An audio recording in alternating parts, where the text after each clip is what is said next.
What is up, good people? I hope you're all doing well. Today we'll be taking a journey from Athi River all the way to Thika, and we'll be using the Eastern bypass, then go on to join Thika Road all the way till Thika Town, and the distance according to Google is 68 kilometers, which should take us around 1 hour and 13 minutes.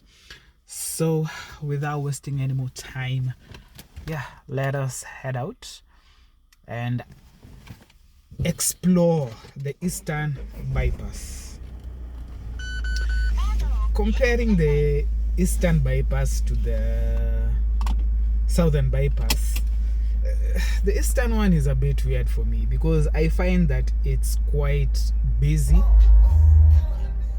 Sorry about that. It's quite busy, and we'll just see it. We'll just see it, and then we'll also compare it to the Southern bypass. So let's begin the journey. It's exactly 7:22 a.m. and we are scheduled to arrive at 8:34. So let's begin. It's a chilled Sunday morning, so I'm not expecting too much traffic, if any, given how early we are heading out.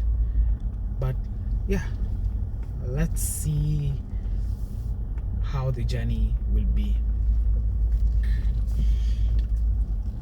Eastern bypass crosses through towns like Utawala. You have Akina, what's it called? Is it right? Oh, just seen a monkey here. Interesting. That means we need to be locking our windows because monkeys, they are quite mischievous, especially if you're not careful to keep them out.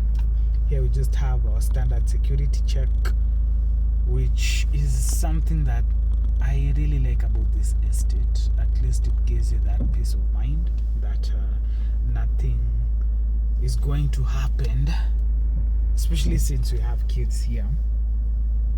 I think there was an incident a while back I had in phase 1, Greatwall phase 1, where somebody's car was stolen a few years back, and ever since then the security measures have been enhanced, where you write down your name, your ID, and they also do some profiling just to make sure you're the person who typically uses the car.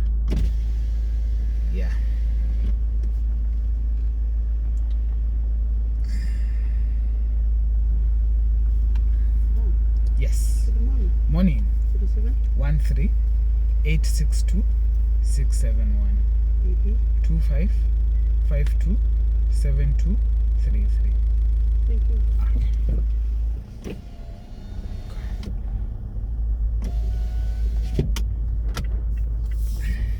So I'll have to blur out that section, given it's data privacy, or what do you call it?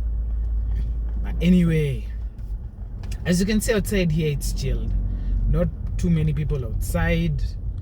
We have the Mitsubishi Colt person who is in a hurry today morning, and we do not want any issues with such people. So let's be on our merry way. And there was an interesting article I came across that was discussing about defensive driving, and it was just giving some tips, and one of the major tips that specific article was talking about was driving attitude. And that thing really resonated with me, where for some of us it's as if you're bipolar.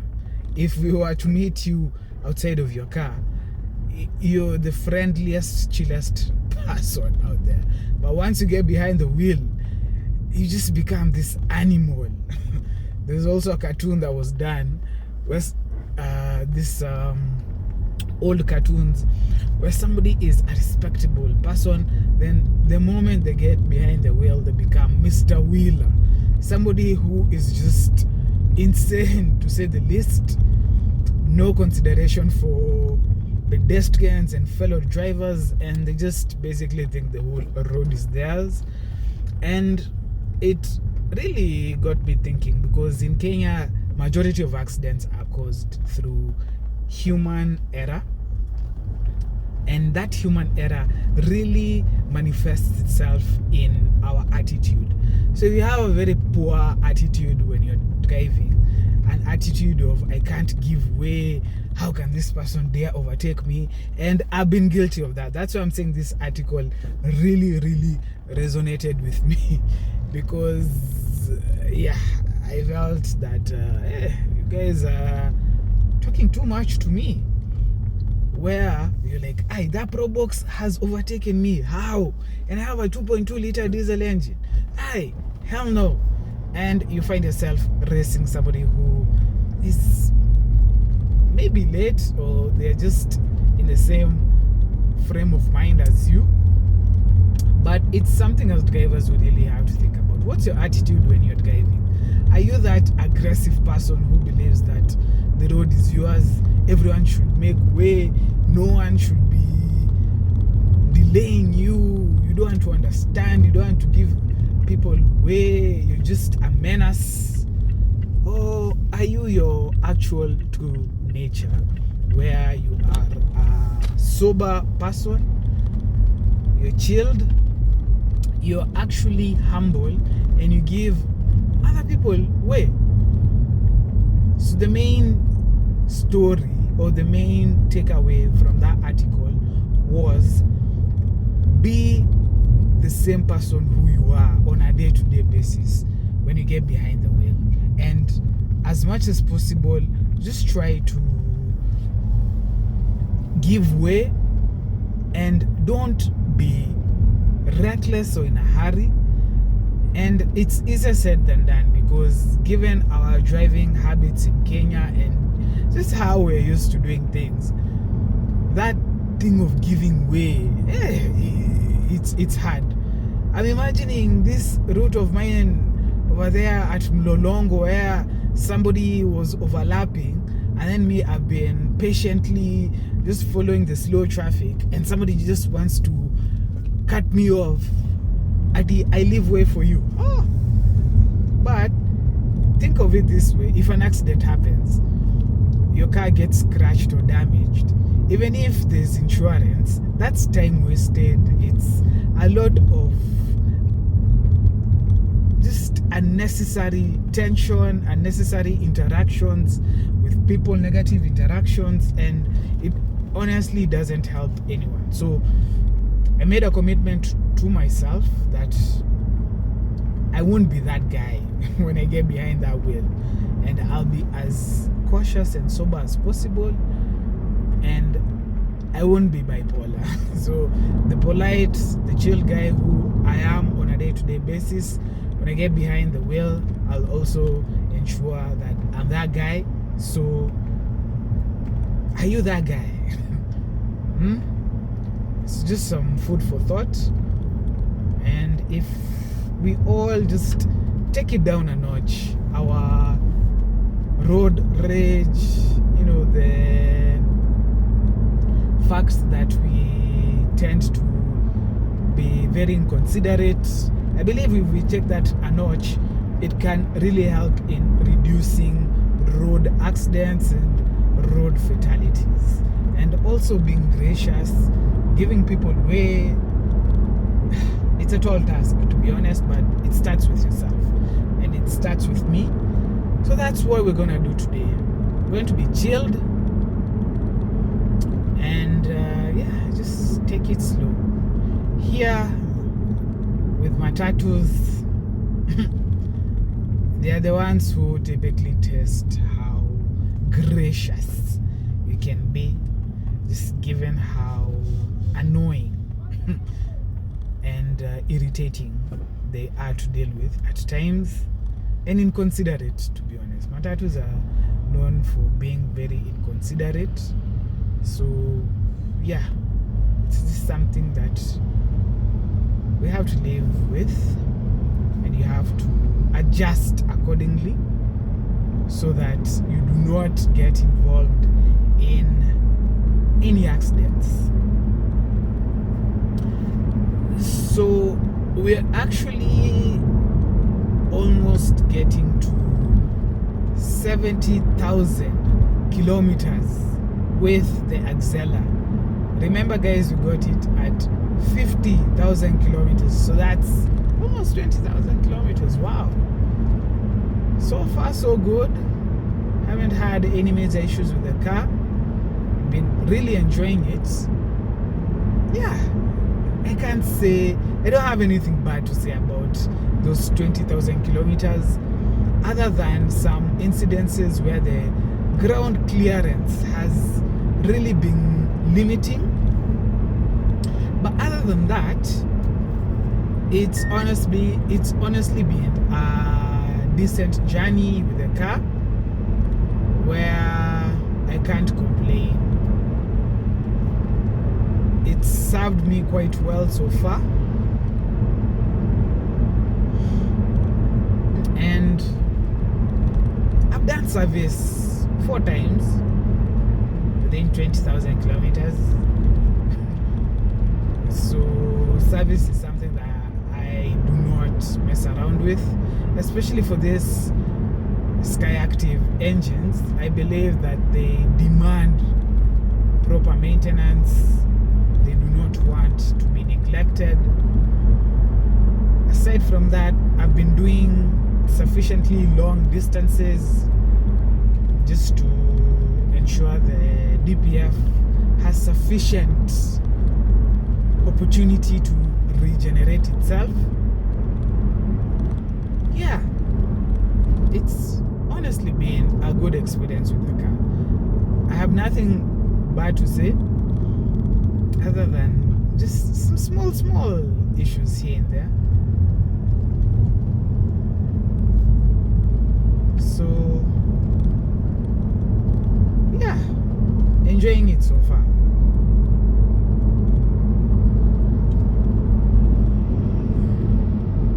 What I would what have been the highlights so far? I can say I had to buy one tire after an incident along the Eastern Bypass, the one that we are going to use today. But it was on the slip road where I interacted negatively with a pothole, which led to a flat tire. Actually, I had to leave the road. I had to leave the car parked at a petrol station. There's a video on that. The other complaint after 20,000 kilometers with this car is perhaps the lights. These lights, they aren't bright enough for me. Night driving in itself is quite stressful here in Kenya. But combining with these lights, they haven't impressed me, if I'm being honest.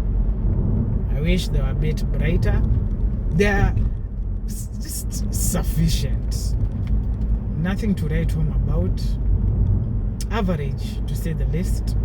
Funny enough, the Golf that I had also didn't have the best lights.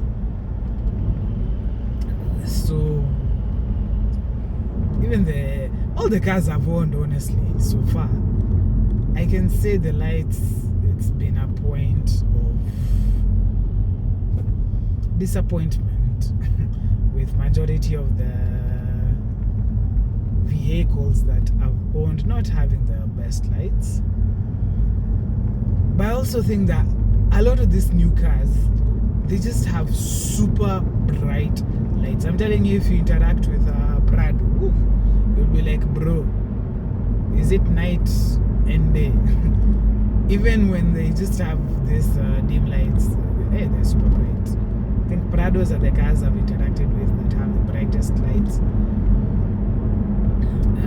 Which other car? I think maybe the models after this one, there's an argument to be made that their lights have been greatly improved. I've owned Demios. Demios have horrible lights. That's nothing to write home about.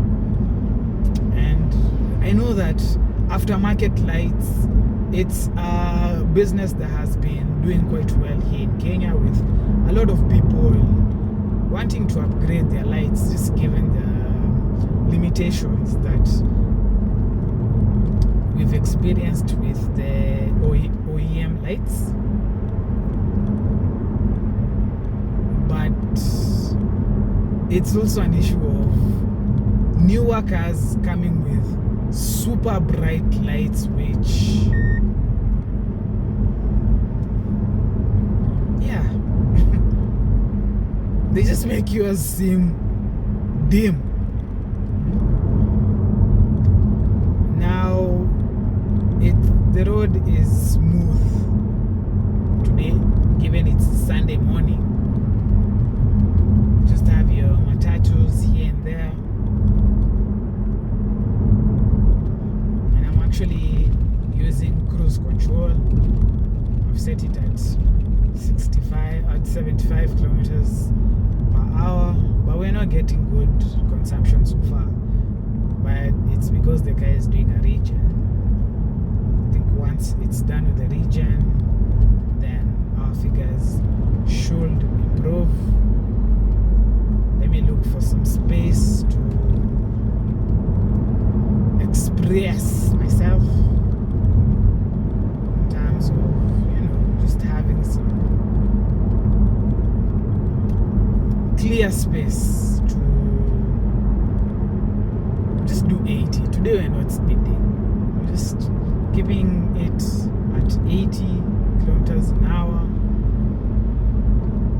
These canters here, they're the ones that really frustrate people along Mombasa Road, because of the speed that they like going and the fact that they do not observe lane discipline. Yeah, I'm just keeping a safe distance. Today it's patience. I'm not going to be Mr. Wheeler, that mad guy. There's a guy behind me who feels like he's going to cry. But now there's nothing much I can do, given how my pickup guy is behaving. I hope he can go a bit fast, given the hazard that is in front. Yeah. So let's just increase our speed a bit, so that we have some space to work with. I've gone a bit too fast. I need to reduce my speed because, as we've said, today we are not racing anyone. Let me just pass this car and then I can bring down the speed a bit. Down to 90. The car is still doing the regen. Yeah. Smooth sailing so far. I wish weekdays were like this, but in which world? In which world will that be possible? I need to increase my speed a bit just to overtake this canter in front, because the guy behind me is giving me a lot of pressure by being a bit too close. So yeah, I've just increased my speed. We've passed that canter. Now I can reduce the speed. The regen is still going on. We're at 11 kilometers to the liter, which is horrible. Should be at the likes max of 14. Yeah. So yeah, let me just let the car do the regen. Yeah. Don't want any issues with this note guy. I've noted he's in a hurry. Yeah, we're down to 80. Just closing. And we'll be using the Eastern Bypass, so after I pass the stage here at Cabanas, but I think given the cars aren't that many, we can just maintain this mid lane, just cruise, because as much as the road is not that busy, majority of people do not observe lane discipline at all when it comes to our Kenyan roads. Yeah, so our DPF regeneration is complete. The I-stop function is good to go. Yeah.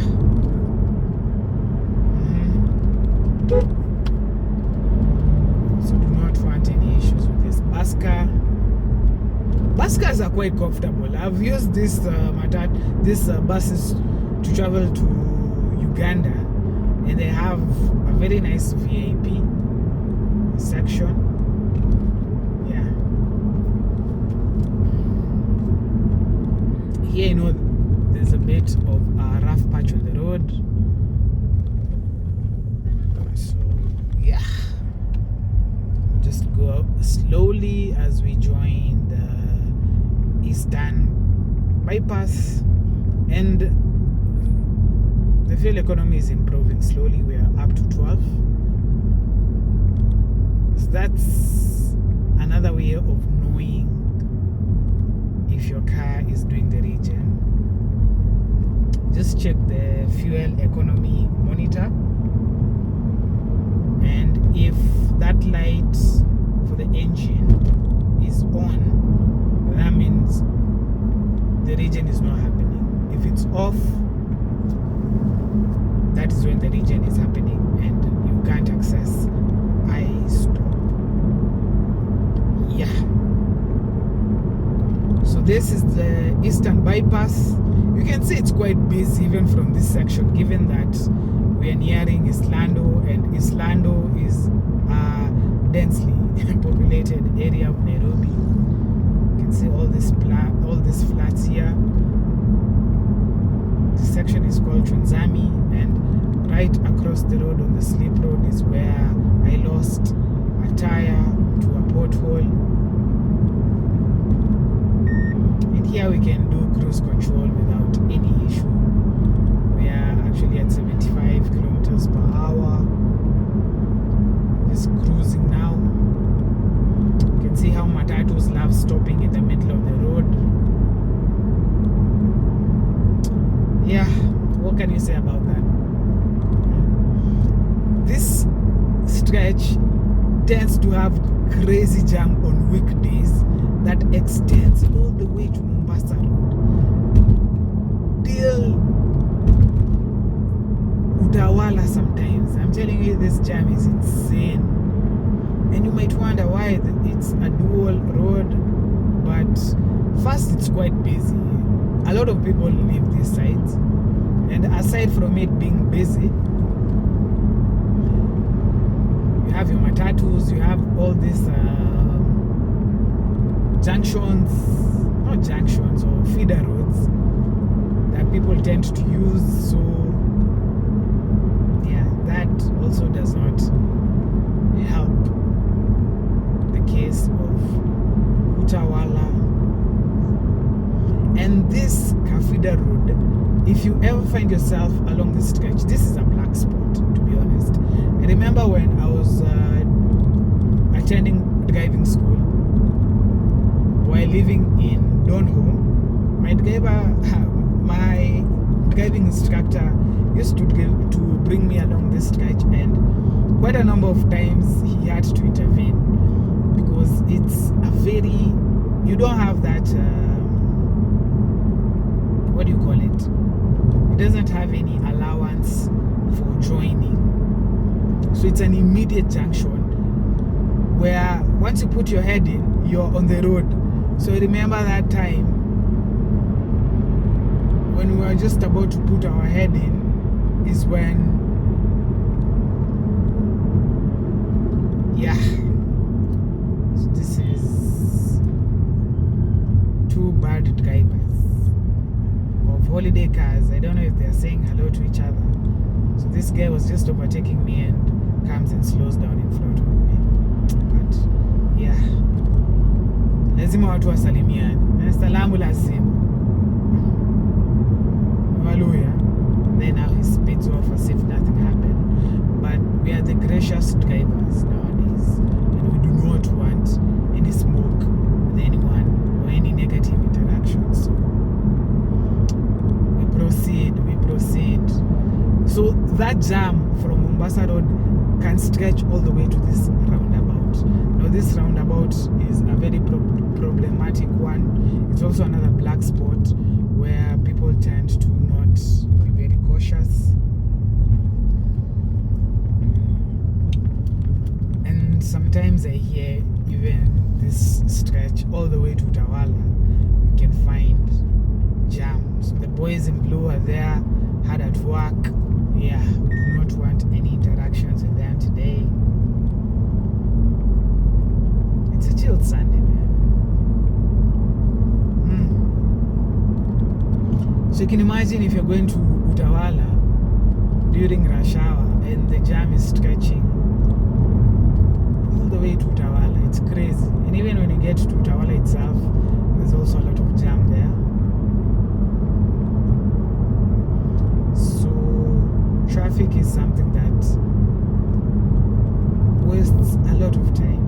Personally, how I deal with the Nairobi traffic is to leave as early as possible just to avoid that rush hour, and at the same time in the evening I do my best to leave work also as early as possible just to ensure that I'm operating against traffic. Now the problem with cruise control is that you have to it gives a very big distance between you and the guy in front, which sometimes is annoying, but you can easily override it. So yeah, today I'm doing 80 and honestly it feels slow but yeah, we're doing 80. You can see that a lot of people in Utawala have embraced morning exercise, jogging, walking, and it's good. It's honestly good. You need to take care of your body the same way we take care of other things in our life, and it can't be complete without that. Let me just increase my speed a bit because the taxi guy who's next to me is going also that 80, and I want to give space for people to overtake and be mindful. I know there are bumps here, so just need to slow down.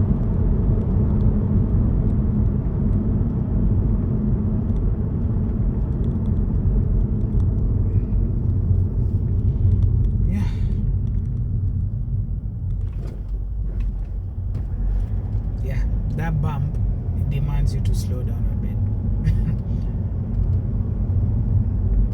And once you get to Utawala itself, the speed bumps are essential, given this is a residential area, and if they were not there, I'm sure the accidents that will have occurred will be quite many. I'm hoping this guy does not join the road. Yeah, here we also have some speed bumps.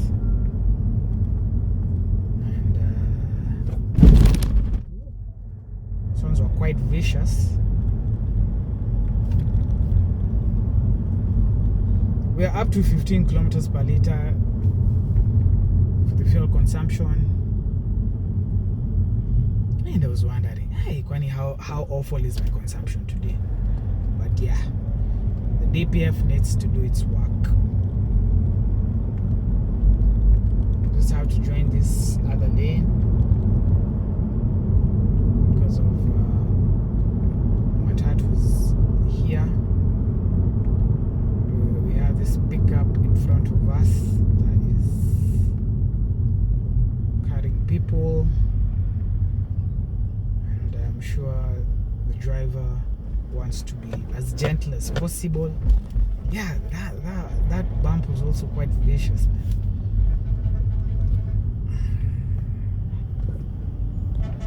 And honestly, without these bumps, yeah, things would have been a bit dicey for pedestrians. You might argue that there's a footbridge which no one seems to be interested in. So what can we say? There's nothing much to say about that.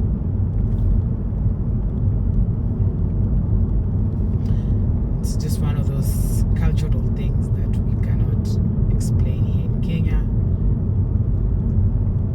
And it would also be a bit unfair, given how densely populated this area is, to force people to walk all the way to that flyover. So either you build more flyovers to give people ample space or ample convenience, or you put in the zebra crossings and the bumps, and yeah.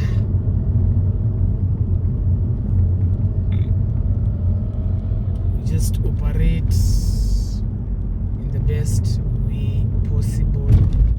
Yeah. That one was also a bit vicious. As you come here, just past this bus which wanted to squeeze us.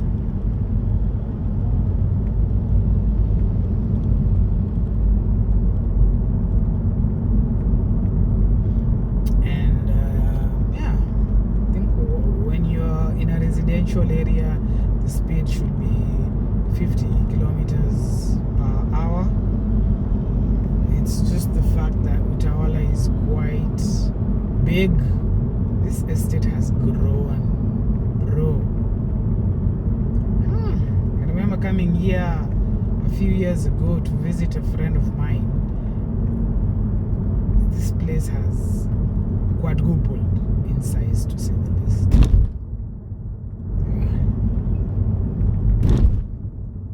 The other major stage is here.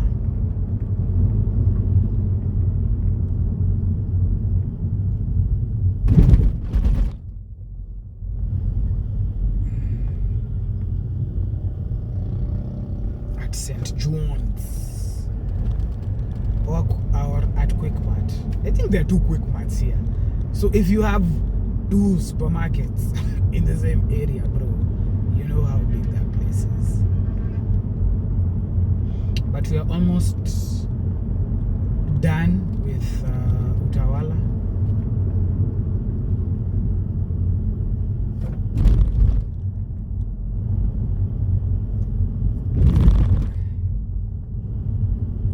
And then we'll be off to the next section.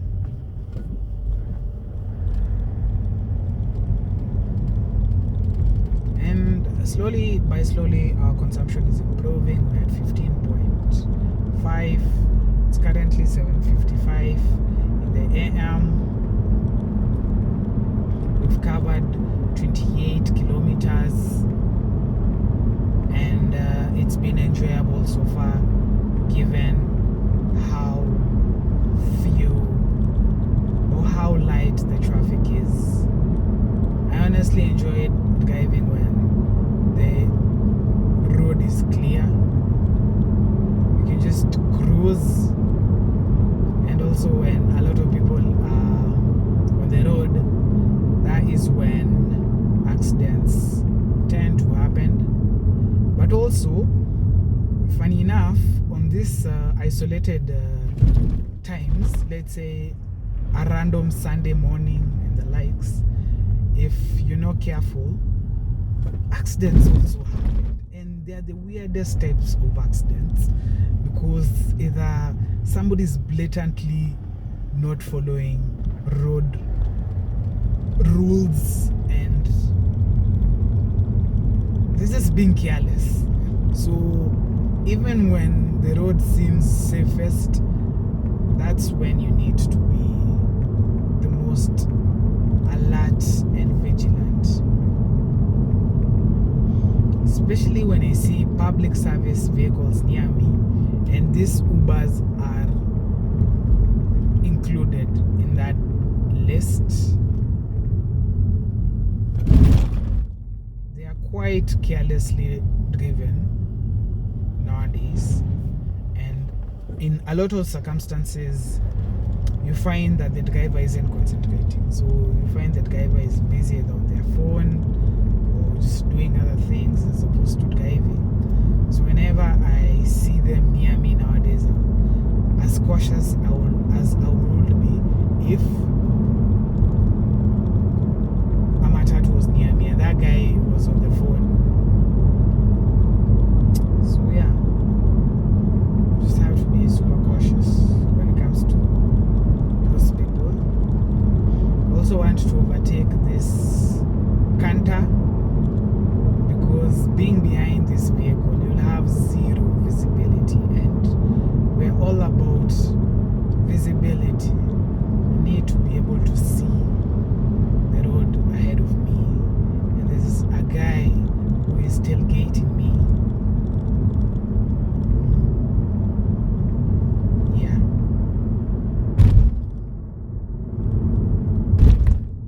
We have a very big bump in front here. So, bro, yeah.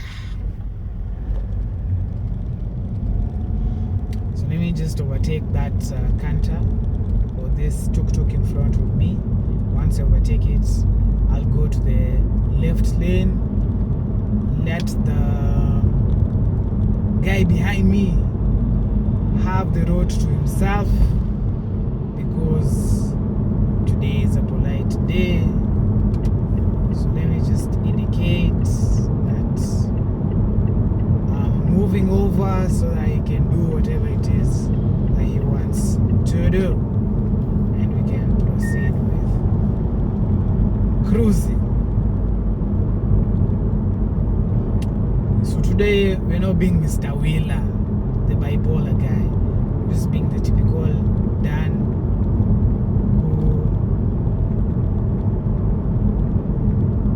who is considerate to other road users.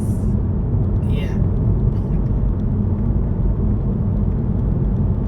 And honestly, driving with this attitude, it's refreshing, it's relaxing, where you're not in a hurry, you're not competing with anyone, and I'm actually enjoying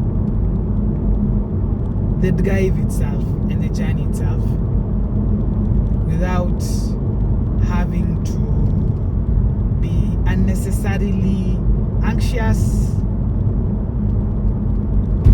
and in a hurry. Yeah.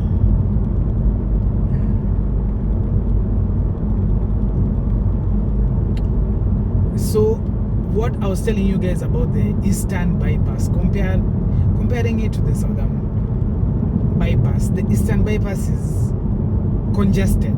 That is the word that I will use. It's quite congested. There's a lot going on.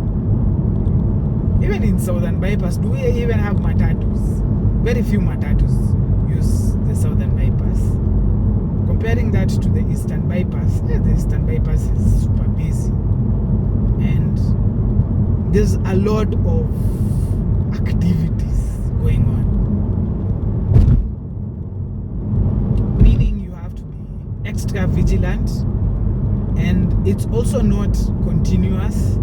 It has bumps, a lot of U-turns, So comparing it to the southern bypass, this one is 10 times busier, and it's designed for accommodating people within this whole area, as opposed to this being an outlet for people to drive past. Yeah.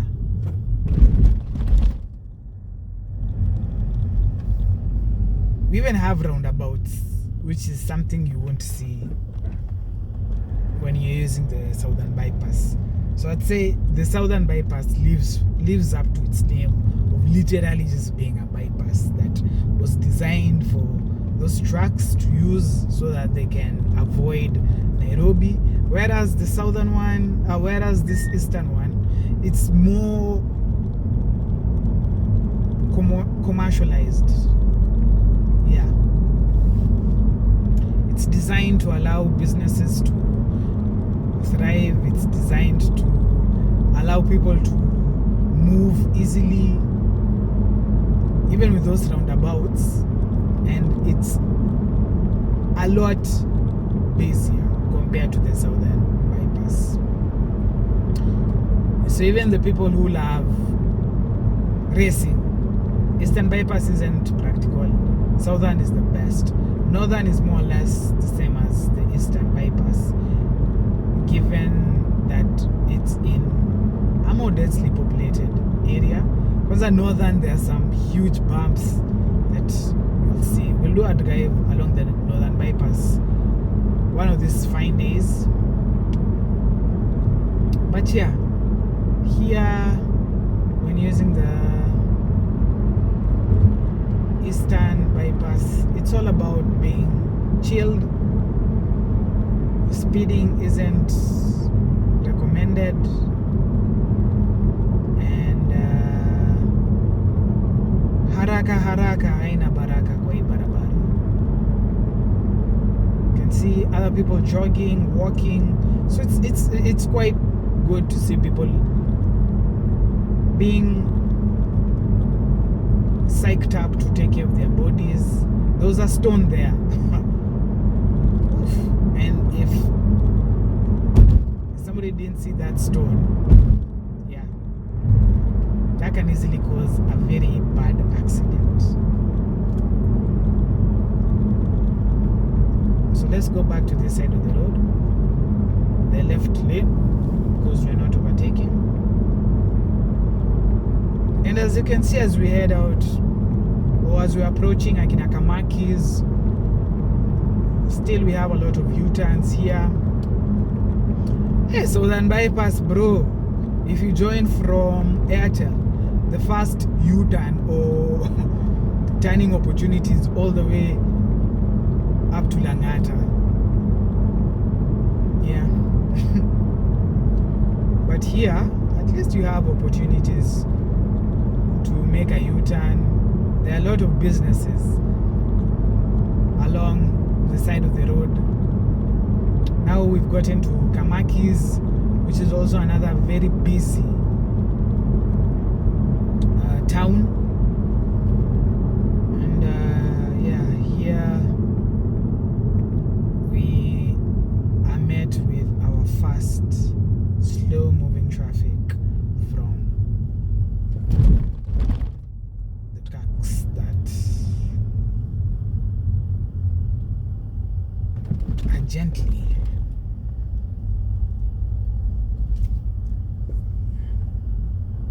trying to negotiate these bumps.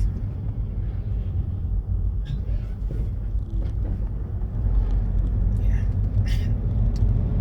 I think being a lorry or a long distance driver, a truck driver, we really have to be patient because, yeah, given the speed that these cars tend to go at, a lot of us don't have that patience. And the same should also apply to PSVs. But not only PSVs. If you're being honest, to be a good driver in Kenya, you need to exercise patience. That's 90% of being a good driver. Knowing that you don't always have to be right, and being graceful, especially when other people make mistakes, which they do. And even you, as that perfect driver in quotes, there is a possibility that you might make a mistake at one point or another. So it's all about having grace, being peaceful and non-combative. Yeah. So since I was at a high speed, let me just pass this guy so that we can join this other lane. And now we'll have to slow down because tuk-tuk. At least the tuk-tuk guy alikuwa amechengemke. Yeah. We can proceed with our journey. Yeah, that's also another interesting observation along the Eastern Bypass. You even have tuk-tuks. Southern Bypass, nothing like that. So again, it just goes back to the thing we are talking about. This area is quite densely populated, so it's designed to accommodate people moving from one stretch to another. Yeah. And as we get closer to Thika Road, the road is getting busier and busier and slower, so we just have to be gentle.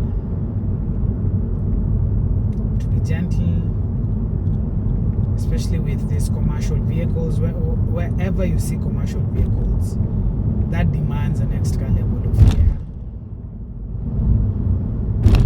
Yeah. That lady should not be walking there.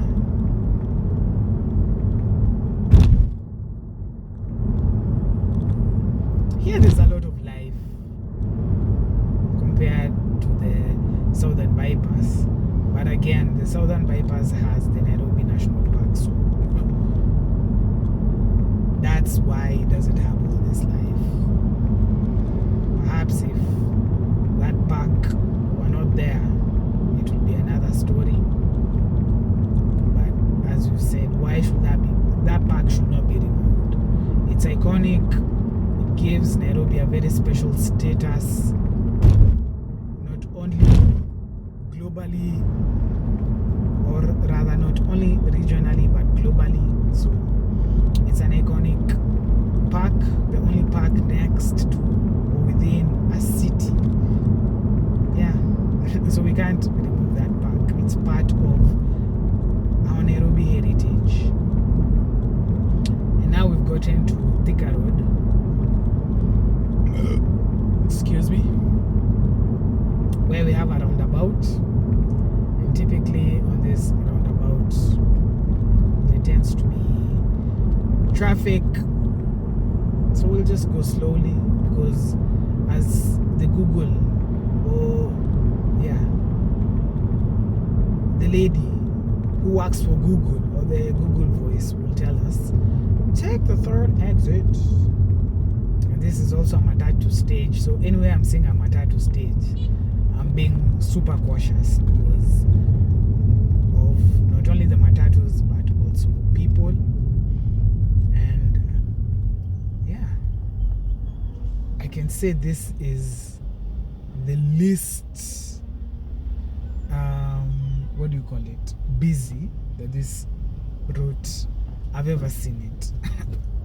So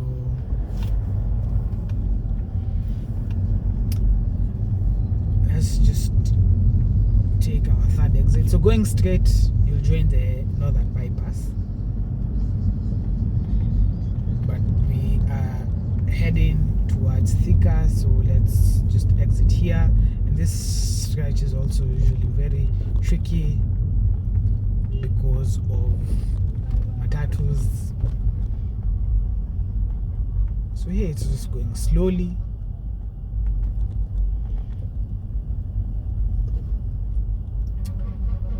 Because some matatus like misbehaving.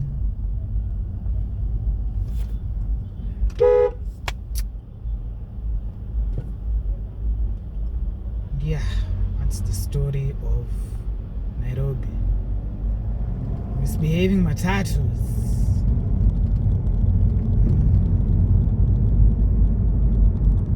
Let's just join Thika Road here.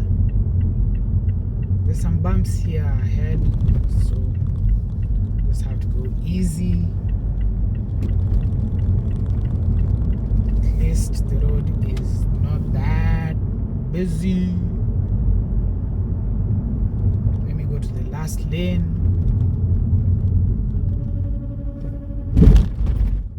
Oof, yeah, bump was unfriendly, to say the least. Somebody behind who wants to race. So show them what the Axela can do. No. Okay, guys. Let me just come to this lane and cool down. As we've said, today we are not Mr. Wheeler. We're not in a hurry. So,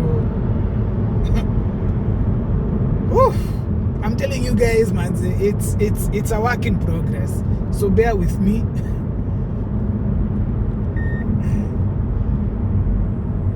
Yeah, it'll take some time for me to adjust, honestly. How to be humble. A humble pie driver who is in no unnecessary hurries. Yeah. Because instinct, it just works against you. Here now, honestly, guys, just given how busy this road is, I'm having to keep right because of some matatus here.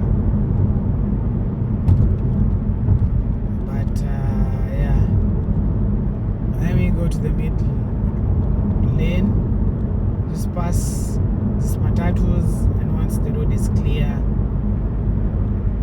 I can re-engage my cruise control, because I don't like taking any liberties with matatus and canters around. So let's also just pass this canter. Don't want anything to do with this canter.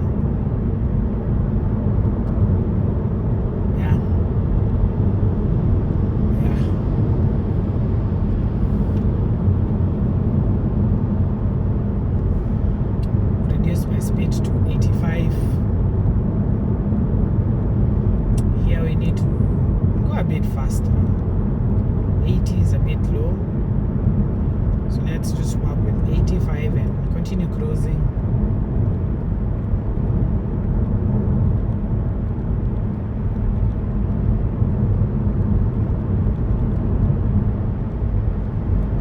And we won't take any offense when we are overtaken. We are above that now. Those bad behaviors, I've left them to other people. So attitude, guys. Attitude, it really matters when it comes to driving. And for a lot of us, it's a daily struggle. We have thousands and thousands of thoughts that cross our minds daily, and they impact our attitudes. So whenever you get behind the wheel, guys, adopt that sober attitude. Don't become Mr. Wheeler, bro. That aggressive, inconsiderate person. Yeah. Here I'm having to undertake scanter because of their misbehaving.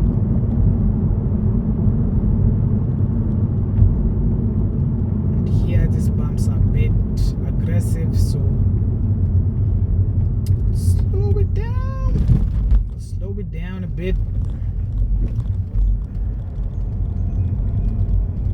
And it's just a chill Sunday. It's a chill Sunday where we do not want any issues with anyone. I can activate my cruise control given the road ahead is clear, but there's another bump here, so yeah. Slow things down a bit just to negotiate this bump.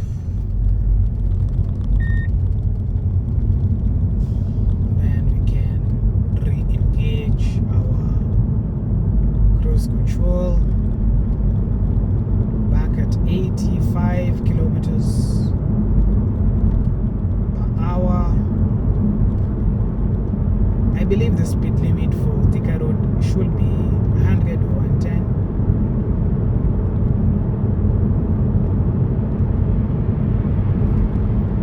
Consumption wise, we are at 17.5 kilometers to the liter from 11. So that DPF cleaning, yeah, it does use up quite a bit of fuel. And this is a discussion that I had a while back on another video where I was telling you guys, for me, deleting the DPF when you first buy the car, if it's a new car from Japan, makes no sense. For me, my interaction with Kenyan mechanics is on a need basis. So if I do not need to do anything on the car, there's no way I'm going to a mechanic, guys. That is where damage is likely to occur. And I don't want to seem as if I don't respect our Kenyan mechanics. It's quite the opposite. For me, it's all about, am I getting bang for my money? Because as a consumer, I make sure that I provide everything that the mechanics will ask me. I trust them with my very expensive car. So just to demand good service, is that really too much to ask, guys? And just to demand somebody to style up, to invest in good equipment, is that too much to ask? To upskill, to be humble, to improve their customer service. I don't think that's too much to ask if you ask me, especially given that I'm paying you. So I have a beef with those mechanics who advise people for no reason to delete their DPFs without even wanting to think about the repercussions. And I know a lot of people support deleting the DPF under the guise that it will future-proof your car. But if it's a new car, bro, unless you're getting a DPF warning light, why will you delete the DPF? And anybody who tells you to do that, do they really know what they're doing? Okay, let's say again you get that DPF light. Unfortunately, given the complexity of these engines, a lot of people won't take that time to address or even try to diagnose what might have caused that DPF issue to come about. And in that video, I discussed that there are quite a number of things that might lead to the DPF acting up. But it's likely to do with a compromised combustion process where the regeneration is not allowed to happen effectively, thereby the DPF cannot regenerate and it tends to get clogged. So what can impact that combustion process?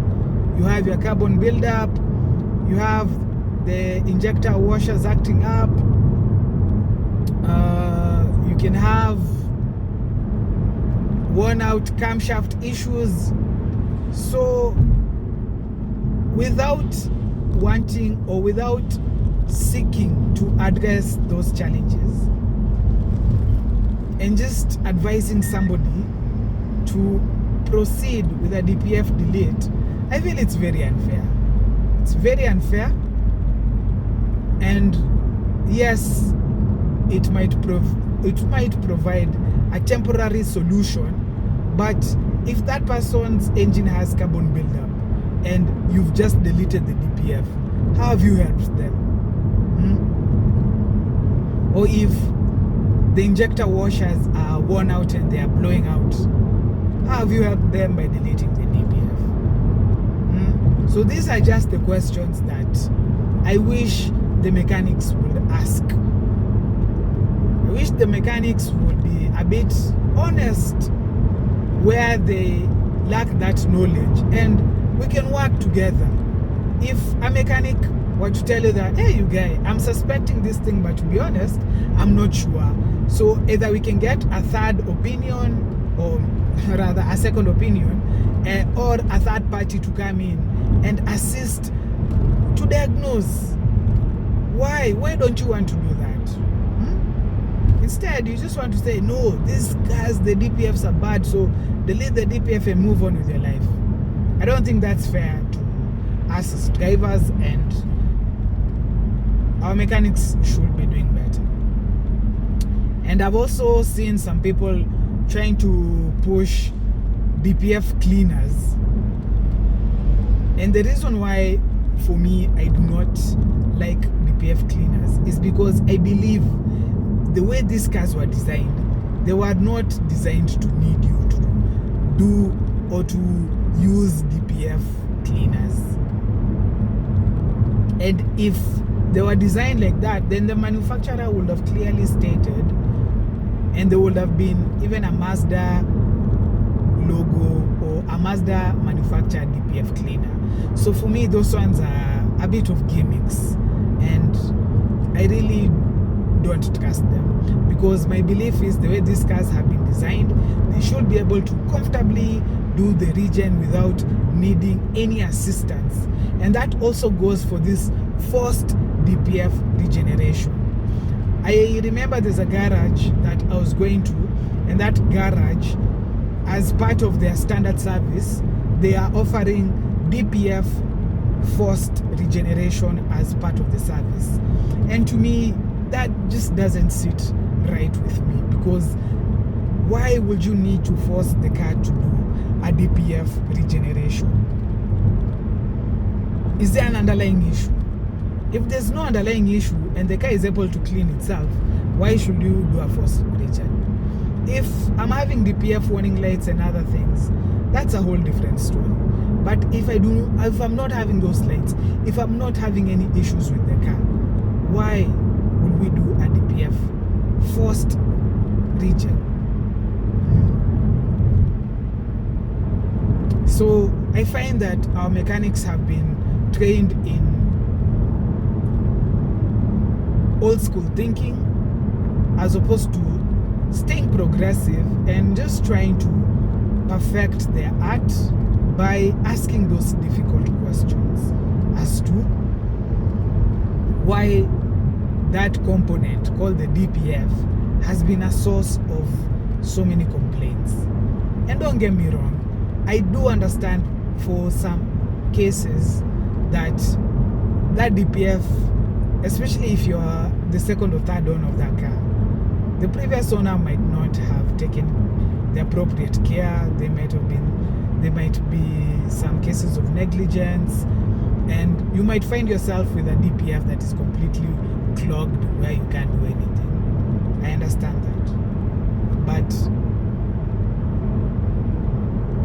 regardless, before we delete the DPF, first let's try to just get to the bottom of things and make sure that there's no other underlying issues before we say that DPF delete is the only remaining option. And guys, we've arrived at Thika with that rant. We've done 63 kilometers. Consumption is at 18.4 kilometers to the liter, and it's just been cruising, guys. It's just been cruising.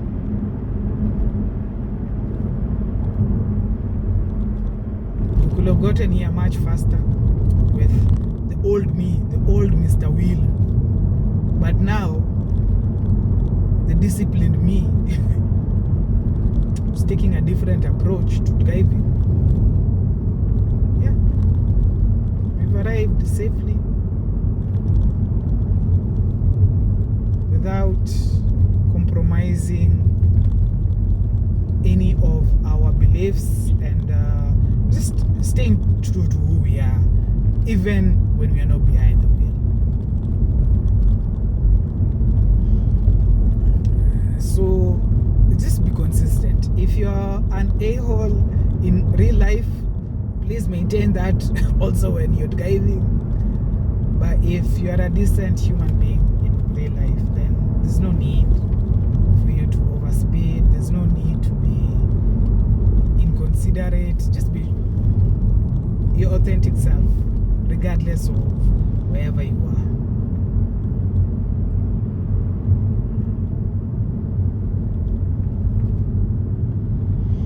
And as we head into Thika, there's a bit of jam. I think there's a tuk-tuk ahead. Oof, tuk-tuks are another special breed of vehicles, man. Those guys can really mess you up if you're not careful.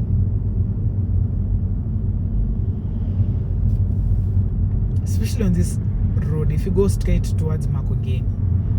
I'm telling you, tuk-tuks can humble you.